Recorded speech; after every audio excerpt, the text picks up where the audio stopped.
Actuellement, il fait partie de ce jeune entrepreneur qui a pour ambition de révolutionner le football congolais à travers des nouvelles structures. Né à Kinshasa, en République démocratique du Congo, après son bac, Jean-Max Mayaka va être initié déjà dès l'âge de 17 ans dans les affaires familiales par son père. J'ai commencé à le suivre depuis l'âge de 17 ans. Un peu plus jeune aussi parce que bon, à l'époque il avait une usine de café, on a une plantation à l'Équateur où parfois on partait avec lui, nous emmenait faire de la manutention quand il s'agissait de l'exportation du café.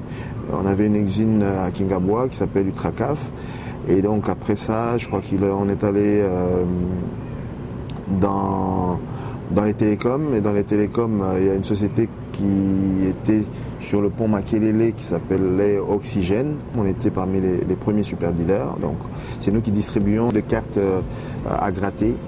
Passionné par l'agriculture, c'est de là qu'il va vraiment se lancer dans le monde des affaires dans plusieurs secteurs.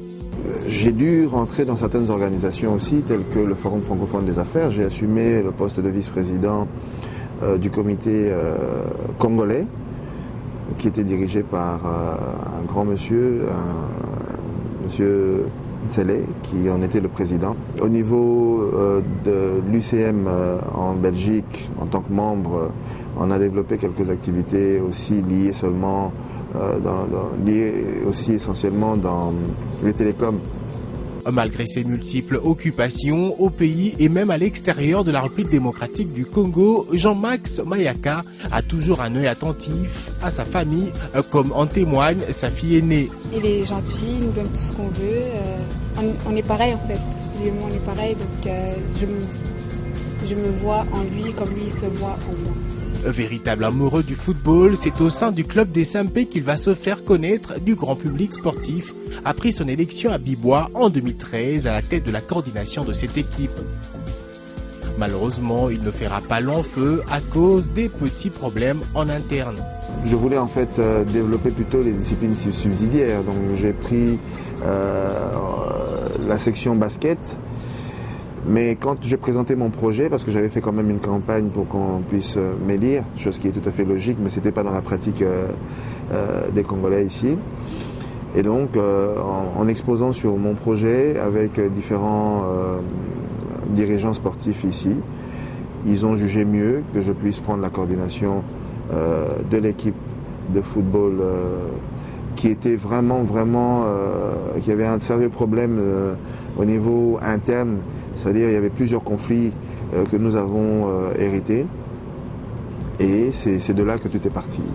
Après cette étape, Jean-Max Mayaka fera aussi un bref passage au FC Renaissance avant de créer en juin 2015 son équipe de football dénommée FC Orange, dont l'objectif pour cette saison 2016-2017 est de jouer le titre au niveau de l'EPFKIN, l'entente provinciale de football de Kinshasa.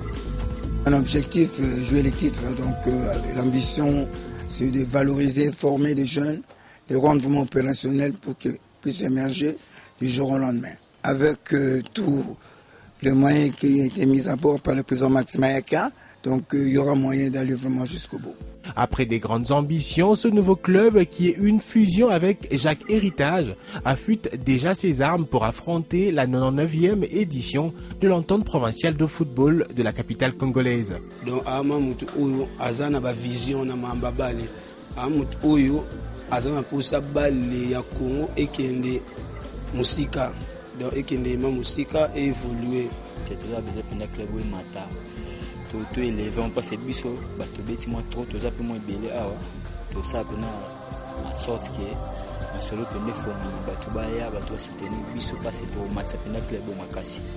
Donc à sali, où a quoi ça la pour la biseau, biseau ne se dit qu'on a devoir naïe, que oui, tout remporter où il y a ligi. Ambitieux, Jean-Max Mayaka veut faire de sa formation sportive une référence en matière de la gestion footballistique, non seulement en RDC, mais aussi en Afrique.